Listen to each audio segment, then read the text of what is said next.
See how my foes increase. See them rising up against me. My soul among the lions. They rob my soul of peace. Oh, you want me to open that up for you? Here, take Beer and that. Psalms. Cheers. Cheers. Whiskey Barrel Stout. Barrel-aged Imperial Stout.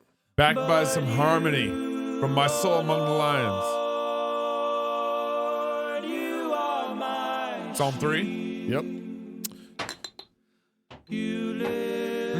I don't even want an intro yet.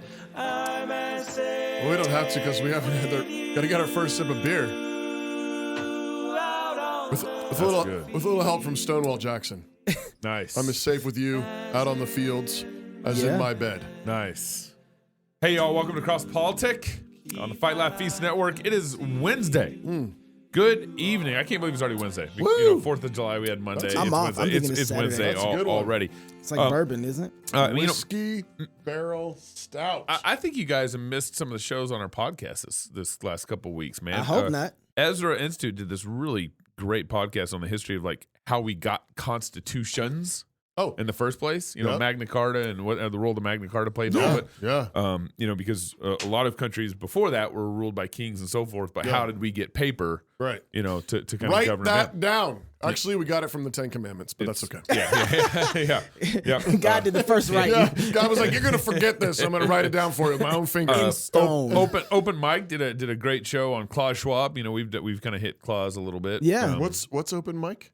Open Mike, Mike Thiessen from Canada. Oh, Open Mike. Mike. Is he Thiessen. still Come in on. Canada, though? Hey, This Mike. is how much work we got going on here. And I need to do podcasts where I in my intros where I bring Toby up to speed on what's I'm going glad we're on. having this business meeting live on Cross Politics. And then, don't forget Uncle Gary, Resistance Reformation, and much more on the podcast. And as we've been mentioning to you guys, you can actually choose your own destination. You can actually subscribe just to individual shows instead of just the Fight Laugh Feast Network or just Cross Politic or the Daily News Brief or Fight Laugh Feast Canada. You can actually, we've structured it now to where you can subscribe to all the individuals and break out and on everything iTunes. for your listening pleasure. Yeah. Hey, let's take a minute and talk about the Fight Laugh Feast Club membership. By joining the Fight Laugh Feast Army, not only will you be aiding in our fight to take down secular and legacy media and even those people who think they're conservatives. But they're really not. And maybe hunting rhinos. I don't know. We'll see.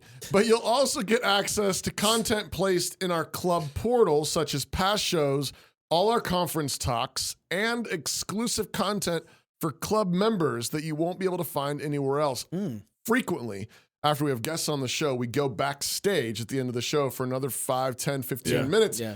And that's only available to club members. Lastly, you also get discounts at our conferences. So if you got about $10 a month, kick it over our way, and you can sign up now and become a club member. Join the army at fightlaughfeast.com. The liberals are in their war room trying to figure out how to deal with some of the potential fallout of women running to other states to get an abortion. Your president, Joe Biden, where your tax dollars go, had a powwow with 9 other governors from across the nation. In the meeting, the president highlighted the impact of the health and safety of millions of women. Health and safety. He was clear to defend Minus women's 50%. freedom to travel for their sacrifices.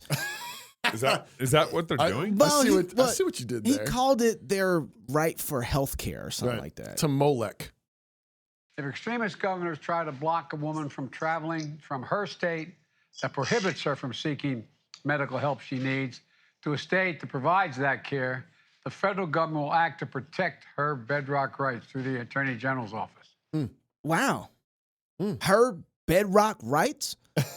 What bedrock rights? Yeah, where'd she get those? Yeah, the Supreme Court made it abundantly clear that the Constitution doesn't confer the right to abortion. In the 213-page document That Biden didn't read. No, I don't think many people did read it, and they should have, because it stated that until the latter part of the 20th century, there was no support in American law for a constitutional right to obtain an abortion. And then they went on just a little bit further to say, Not only was there no support for such a constitutional right until shortly before Roe, but abortion had long been a crime in every state. At common law, even abortion was a criminal offense for up to what they call the quickening. Yeah. And then I believe the quickening actually was a point that if a woman could feel the child, then Right. but I think that if they had the technology that we have now, they would say, well, yeah, we know it's a human from conception. By the time of the 14th Amendment, 3/4 of the states had made abortion a crime at any stage of pregnancy, and the remaining states would soon follow. But it's not like the legal precedent or history matters at all to our president. The left feels like they have the majority of America on their side. And so long as, you have 51%, you get to make morality. Mm-hmm. That's how they feel anyway. So what the left is hoping for is public outrage and unrest if a woman goes to kill her child and she's arrested in the process and treated like a criminal. I mean, if they can arrest you for getting medical care, well, what tyrants? They'll take away your rights. One of the things that I'm finding is that we are in the process of looking at all the alternatives, including the sovereign nation question.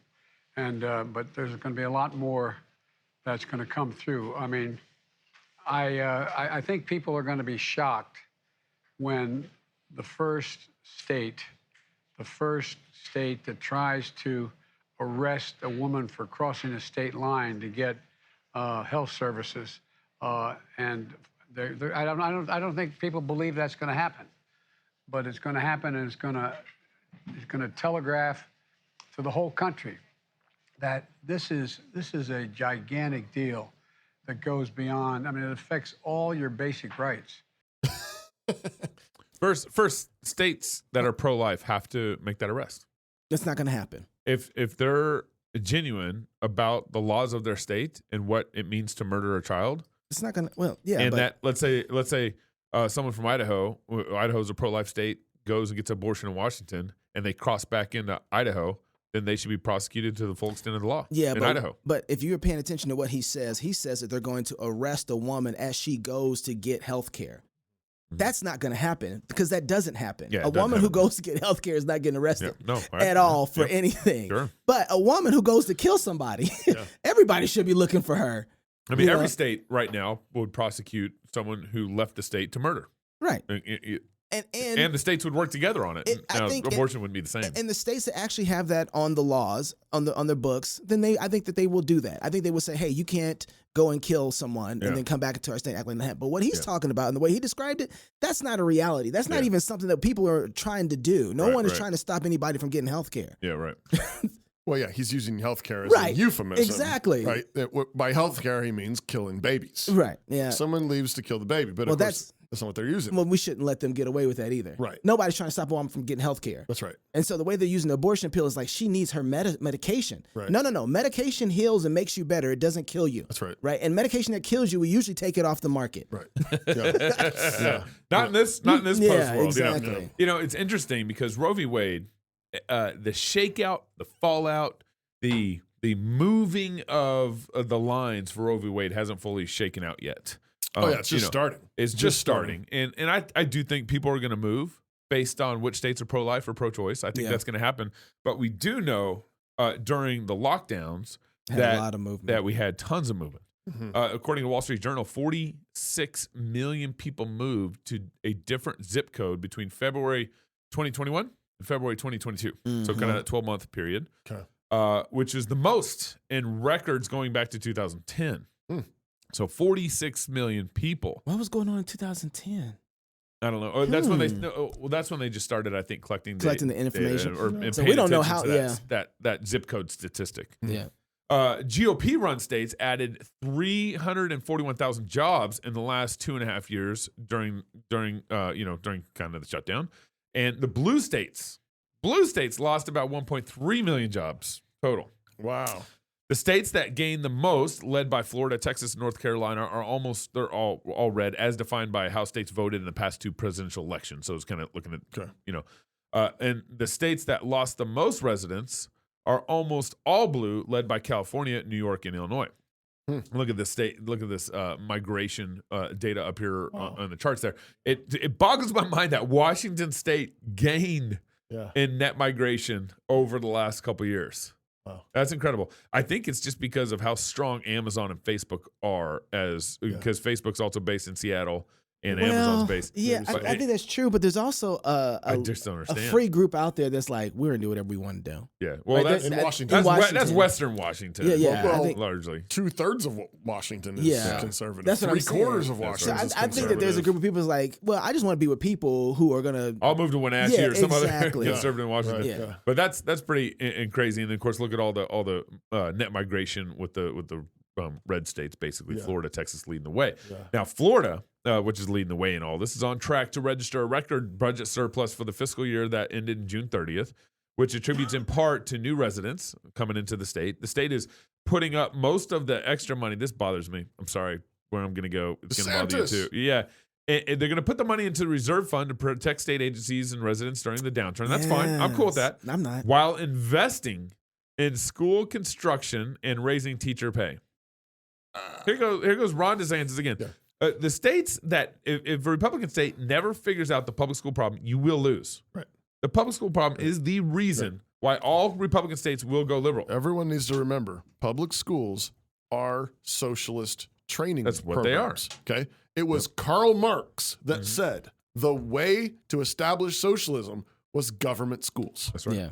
Yep. And Republicans are like, down with CRT, down with socialism, more money for public schools. Yeah, and teachers. You're Marxist. Now, this is an interesting graph that we're going to bring up here. This is an index of state progress based on kind of 13 metrics, including economic output, employment, retail sales, and new home listings. You look at it, and you can see the top line, that 100, that's kind of back to normal kind of line there. If there's such a thing. If there's such a thing. But it's just kind of looking at these metrics. To the lockdowns. Yeah, to the lockdowns. And so you can see the states where before COVID, looking at retail sales, new home listings, employment. So this is kind of individual scoring by state. So it's a pretty good analysis here.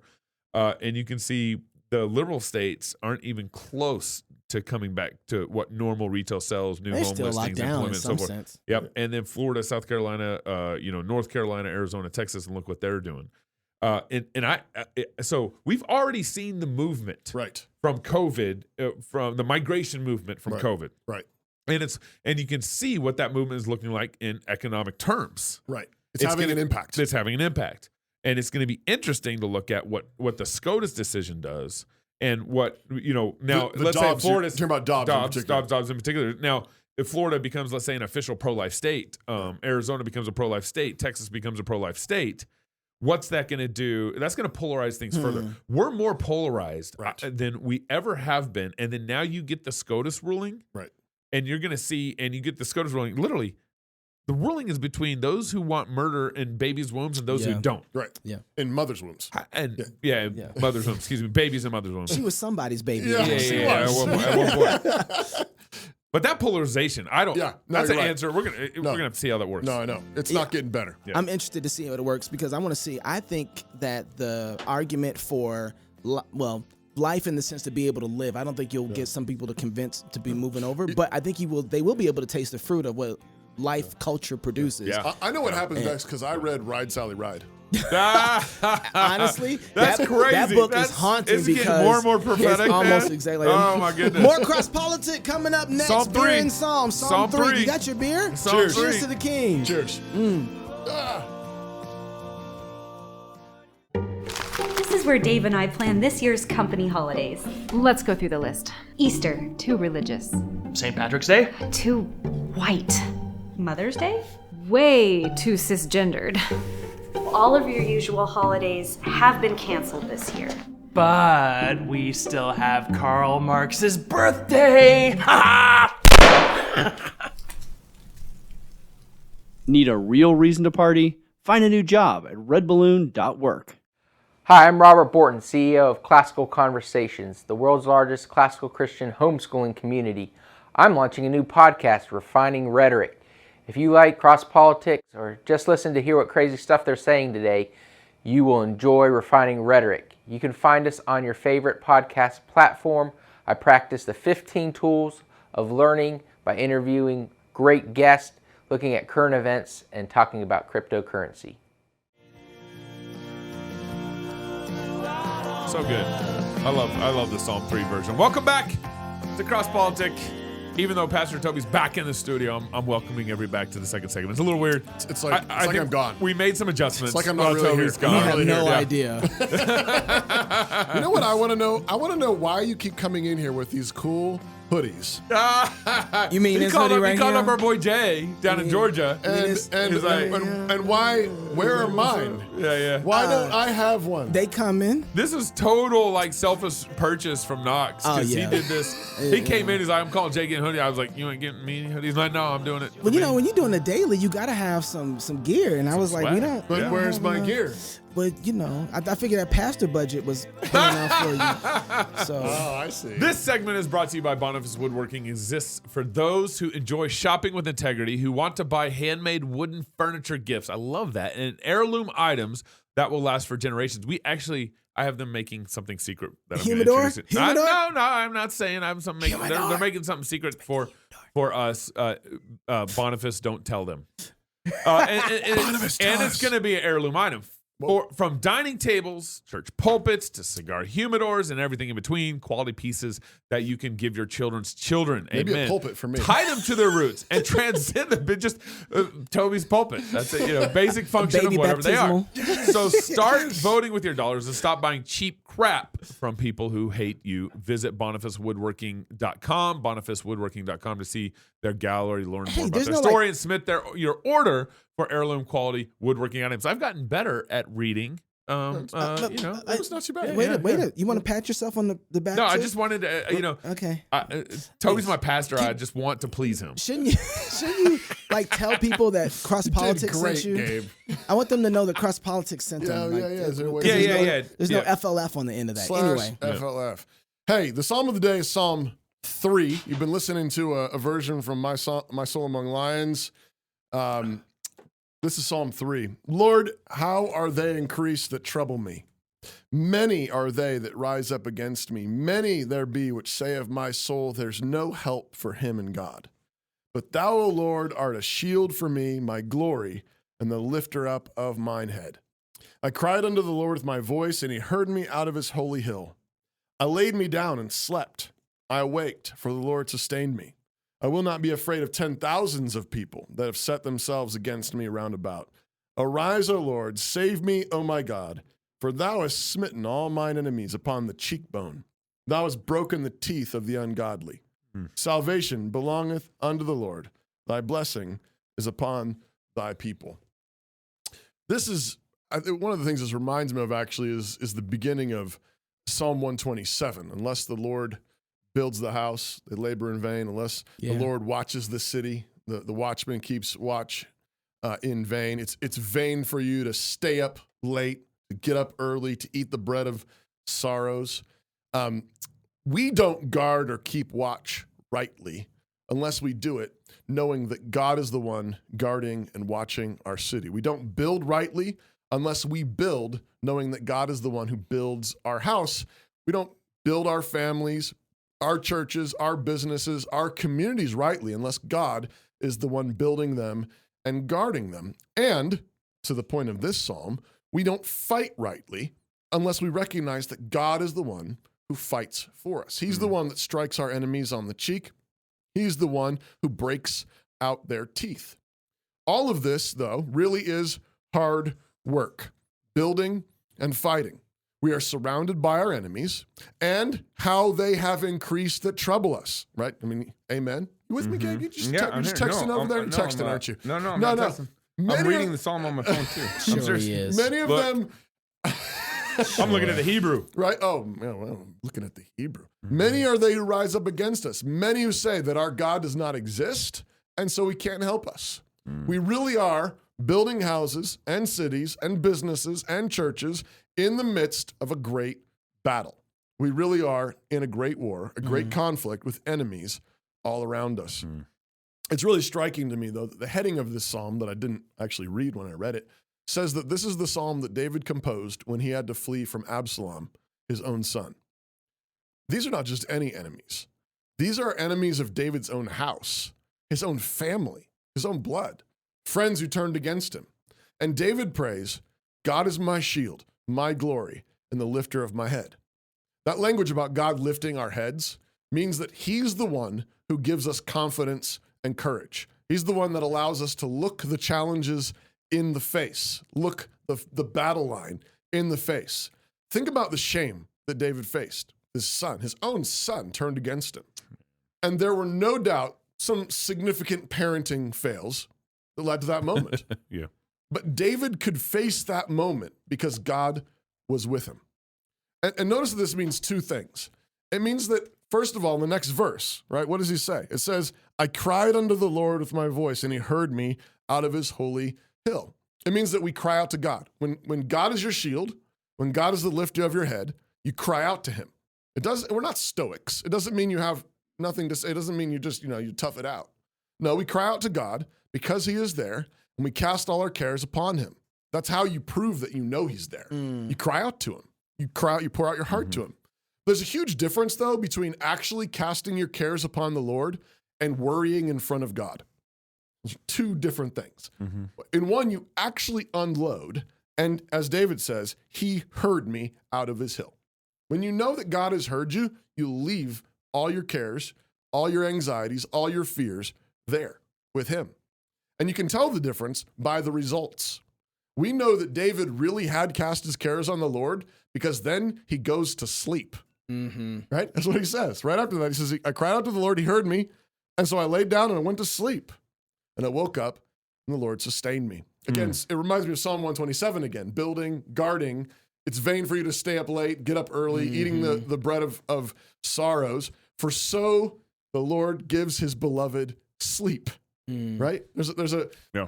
And don't miss the fact here that there's a kind of arrogance that says, I need to stay up late and get this done. I need to stress about this. I need to worry about this. Jesus even kind of makes fun of it and says, which one of you can add 6 inches to your height by worrying about it? Right? Like what kind of arrogance is that? It's humility to say that God provides, God fights for me, God defends me. So we build and fight with Jesus on our side. He's our shield. We are in the storm, and there is a great storm, but Jesus is in our boat. And Jesus rules the wind and the waves. There are many Goliaths in the land, but the one who is greater than David is with us. Pastor, when you were talking, my head went on a journey, and I was thinking about.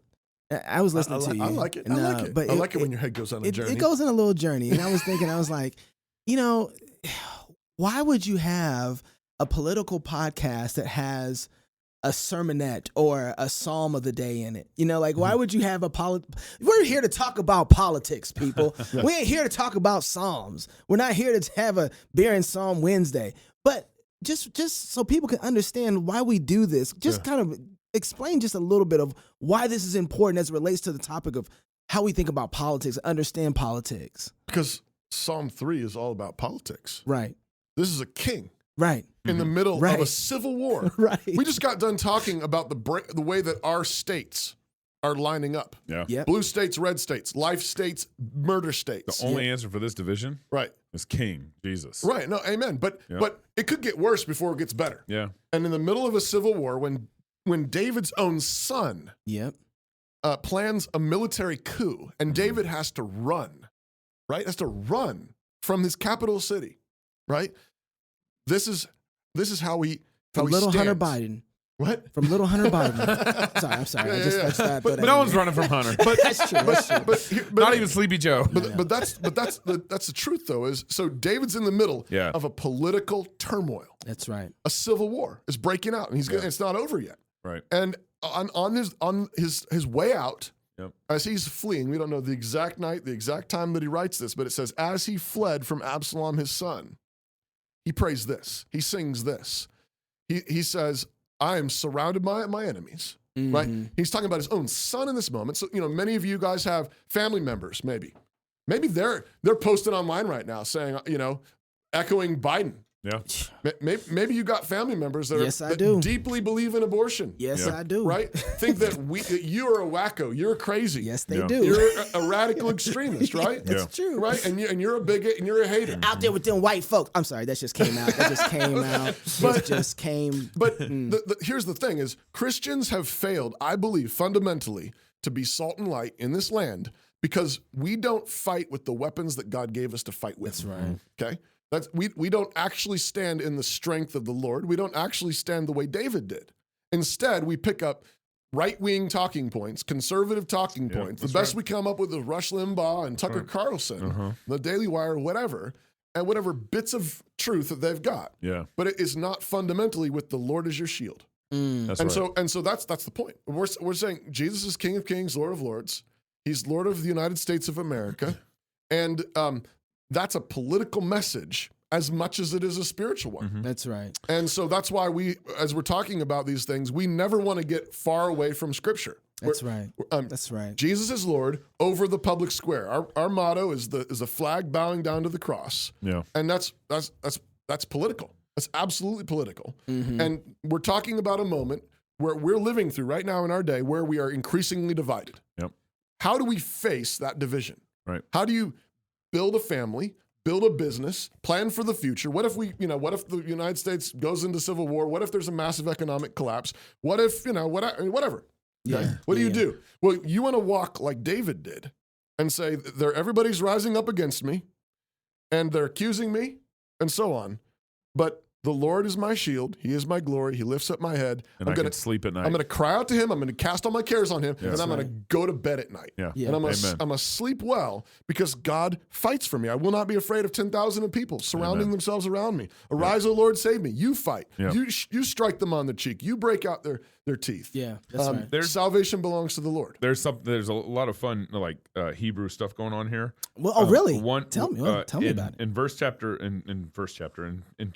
2, it says there is no help for him in God. The word there is basically salvation. Yeshetua. You might be able to correct me on that one. Yeshetua. No, I'm just going to let you say it. Yeah, me too. And then it ends in verse 8. Salvation belongs to the Lord, your blessing. It's the same word, but it's Yeshua. Right. Which is the name for Jesus. Jesus. Yeah. So Jesus is throughout this psalm and the right. salvation. The help is Jesus. Right. And the salvation is Jesus. Right. In this psalm. Yeah. Really. Amen. That's awesome. Any other Hebrew that you want to bring out? No, that's what I was confirming what I that's why I was on my phone. I was trying to catch up on the Bible study with Toby with my phone, Just brought that Hebrew in. Yeah. So we're going to go behind the paywall into the backstage, and we have a couple clips. The Liam Hendricks clip. Are we going to talk about picture. Aussies? We're going to talk about Aussies? Liam Hendricks talking about it's stupid that he can come into the country. Aussies. I'm a little embarrassed because he's a professional baseball player. And I just baseball's it's been a falling for a Unitarian long sport time. anyways. And then we got 2 ads that we're going to play. We're going to talk about those. And that actually tie into all this because I think there really is a difference between standing by the Second Amendment and saying I have a duty to defend my family and how we fight in the strength of the Lord Yeah. And taking up arms in a brash, in a sort of revolutionary spirit, and like I'm going to take this into my own hands. You know, and we'll talk about a little bit. We miss out on the love for neighbor inside the Second Amendment. Like the Second Amendment is picking up on something in nature that God has put there, and we need to make sure that we're talking about that before. That's why it's so important to ground that discussion. Don't say it all. We're going to the club in Psalm 3. So if you're single, get married. Oh, that's so good. Yes, in Psalm 3. If you're single, get married. You're married, have you some kids. If you have kids, go baptize them. Until tomorrow, love God with all your heart, soul, mind, and strength. Love your neighbor as yourself. Go fight, laugh, and feast. This is Cross Politics. You know, it's been almost 6 years, and I haven't got tired of saying that. Cheers to the king. I know. That's been our motto. This is Cross Politics. That's right. Home. It's where you build your legacy, where traditions are started, seeds are planted, meals are shared, and stories are told. We are Chris and Natalie Carpenter, owners of Story Real Estate, and our team of top agents helps people find homes in Moscow, Idaho, and around the country. Have you thought about a move? Contact us to get connected with a top agent who shares your values and puts your family first. Or reach out to us about our Moscow relocation guide. Wherever you're looking to go, we can help you find home. Call us at Story Real Estate or visit us at storyrealestate.com and start building your legacy. The season of Augustine and the season of Cassiodorus were very different moments in a crucial transformation that occurred in the history of the Western liberal arts. All right, so just stay like this. How am I doing here? So, yeah, you don't like this, huh?